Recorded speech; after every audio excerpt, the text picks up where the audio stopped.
बच्चों, मेरे चैनल में आप लोग के स्वागत है। बहुत कड़ाके की गर्मी चल रही है, बहुत परेशान शरीर है। आप लोग की तो छुट्टी हो गया होगा स्कूल की, कहीं घूमे मन जाइएगा, घर में रहिएगा, माँ बाप के तंग मत करिएगा कि इधर चलिए उधर चलिए, काहे कि बहुत गर्मी है, परेशानी बढ़ जाएगी। आज एक कहानी सुना रहे हैं। एक राजा थे, तो बहुत धर्मात्मा राजा थे।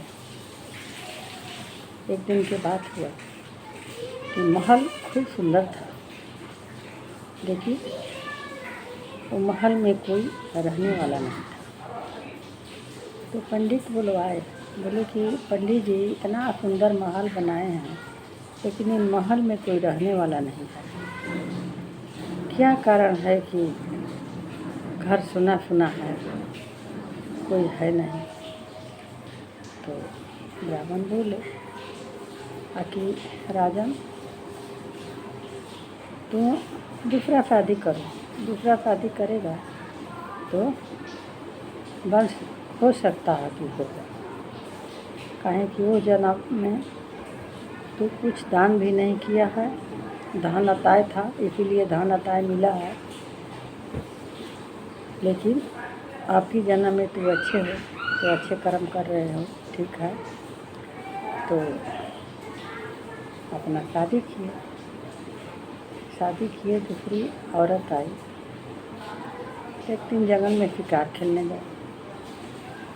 खेलने गए तो एक साधु बाबा कुटिया में बैठे हुए थे, मैंने समाधि में। तो इनको बहुत प्यास लगा हुआ था। तो जब गए कि देखे कि कहीं कुछ है, तो देखे कि एक कुटिया दिखाई दे रहा है। तो गए वहाँ, तो बोले कि है कोई। साधु का तो समाधि में थे, बोले कौन। गुस्सा से गए अंदर, तो खूब झकझोर के बोले कि कब से पानी मांग रहे हैं, जानते नहीं हो कि दरवाज़ा पर कौन खड़ा है। वो आँख साधु खोले खो के श्राप दे के जाओ, कुत्ता हो जाएगा, भूखता है बराबर। अब वो सही में आए तो कुत्ता हो गए, काहे के बंद खो के, काहे के बड़का हो के कुत्ता हो गए। तो रानी बहुत परेशान में पड़ी। तब कुत्ता हो गए, तब कुत्ता हो के मरल पड़ गए। सारा शरीर में सुइया खुबा हुआ था, पूरा शरीर में सुइया था। काहे कि साधु के झकझोर के जो जगाए, साधु के गोसा हुआ, श्राप दिए, उनका पीड़ा हुआ, इसी के चलते इनका पीड़ा खातिर दिया गया। तो रानी फिर बुलवाई पंडित को, फिर वही पंडित आए, बोले कि अरे रानी, दशा का हो गया राजा। अच्छा ठीक है, रहो अपना देखते हैं ध्यान से। तो ध्यान से देखें, तब बोले कि वो जन्म में तो ये बहुत बेकार थे, इस जन्म में वो साधु के ऐसे कर दिए, इसीलिए इनके पीड़ा सहन नहीं हो रहा है, पीड़ा पा रहे हैं कोई सुइया से। तो होगा क्या।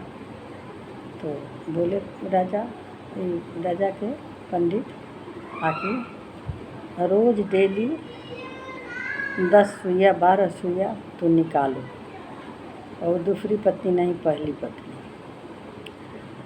10 सुइया 12 सुइया रोज निकाले। तो छोटी वाली थी तो वो अपना मायके चली गई। दाई नौकर है था।